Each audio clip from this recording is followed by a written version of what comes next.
तर बालेन्द्र शाह र मेरो फरक के छ भन्दा पढाइ लेखाइमा उहाँ कति हो, उहाँले पनि मास्टर गर्नुभएको छ भन्ने सुनेको छु, मैले पनि गरेको छु। उहाँ पनि संसद हो, म पनि संसद हो। उमेरको हिसाबले उहाँ र म उस्तै लाग्छ होइन। हरेक कुरामा उहाँ र म फरक के होला, उहाँसँग 100-200 तोला सुन छ, 200 हाराहारीको सुन छ, मसँग 1 आना सुन पनि छैन कि। अहिले त मसँग छ भने त्यो भोलि मलाई भ्रष्टाचारकै मुद्दा लाग्छ। अहिलेसम्म मसँग 1 आना सुन छैन।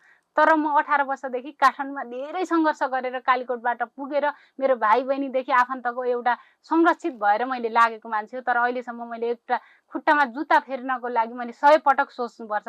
तर उहाँहरूलाई 200 तोला सुन कहाँबाट आयो, कसरी कमाउनु भयो, त्यसको स्रोत नखुलाउनलाई उहाँ र ममा फरक त्यति छ। उहाँ धेरै धनी हुन्छ, म गरिब। उहाँले एसी गाडी चढ्न सक्नुहुन्छ, म अहिले पनि टेम्पूमा हिँड्छु। फरक त्यति मात्रै हो। तर क्षमताको हिसाबले जाँच्ने हो भने बालेन्द्र शाहको ठाउँमा यशोदा बराल हुन्थ्यो भने त्यो ठाउँमा उहाँभन्दा म चाहिँ 100औं गुणा चाहिँ सोचेर मात्रै राष्ट्र निर्माणको लागि देशको पक्षमा चाहिँ मैले निर्णय गर्ने क्षमता चाहिँ राख्थेँ।